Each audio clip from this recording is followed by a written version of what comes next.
Yo fui muy feliz en Villafamés y yo fui feliz porque yo les veía felices a ellos. Mi madre era puro genio, llegaba y te hacía 8 obras, de repente no dormías. Y luego estaba mi padre, que era un tío meticuloso, adoraba las matemáticas, pulcro. Los círculos de arte, de artistas, eran como mucho más cercanos y cerrados y pequeños. Ahora, por ejemplo, yo viviendo en Madrid me resulta impensable juntarme con un grupo de artistas, irme a un pueblo recóndito y hacer lo que ellos hicieron, me resulta muy difícil. El trabajo colectivo de investigación, de renovación y de intentar cambiar las cosas que se estaban viviendo es muy característico de la época. Mi madre se tiraba ahí en el estudio de forma intensiva y tenía un carácter muy potente.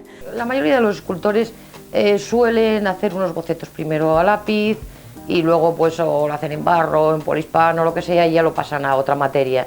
Entonces yo me he querido saltar todos estos oficios porque consideraba que la escultura al final pues no era tan tuya como la que me sale a mí ahora. La obra de mi madre en expansión siempre abre y tira para arriba, y luego estaba mi padre que subía todos los días al estudio como si fuera una oficina, muy constante. El trabajo de Frechilla es muy elaborado, se hacía un montón de dibujos. Después de esos dibujos sacaba en polispán las formas que él pensaba que eran mejores. Lo que le interesa es la forma sujetada siempre con una geometría. Fueron unos artistas que nos abrieron al resto unas perspectivas nuevas, ¿no? En los años 70 ellos ya estaban trabajando junto con Iturralde y otros muchos artistas en el centro computacional, ¿no? Arte de computadora, se acercaron con esa curiosidad a ver cómo podían trabajar con las máquinas. El saber hacer, la técnica, se aprende, pero una obra, para mí una obra de arte real que funciona, tiene una gran parte de tu personalidad y son dos personalidades distintas. Los dos a mí me parecían unos grandes artistas, grandes escultores, también grandes personas. Mi madre tenía muchísimo carácter y no dejaba que nadie le dijera dónde tenía que estar, cómo tenía que estar.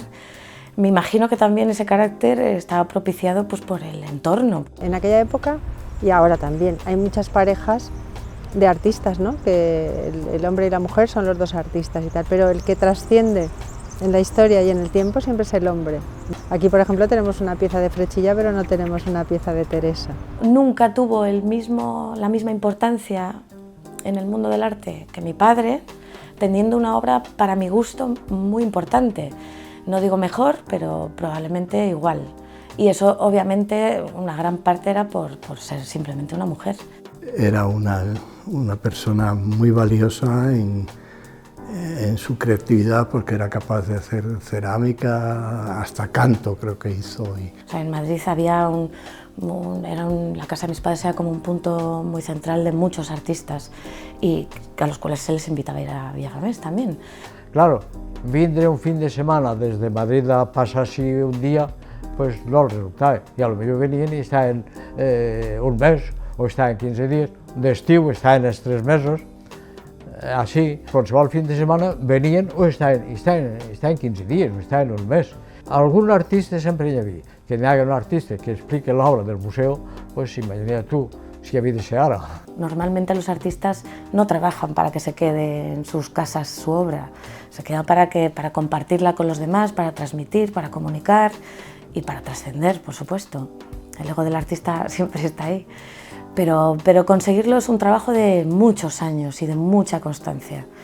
Y mis padres lo tuvieron, pero se les cortó. Se merecían, desde luego, mucho más prestigio del que han llegado a un cierto nivel y tal, pero se merecían, a mi entender, por la calidad de su obra, se merecían haber sido todavía mucho más reconocidos de lo que fueron.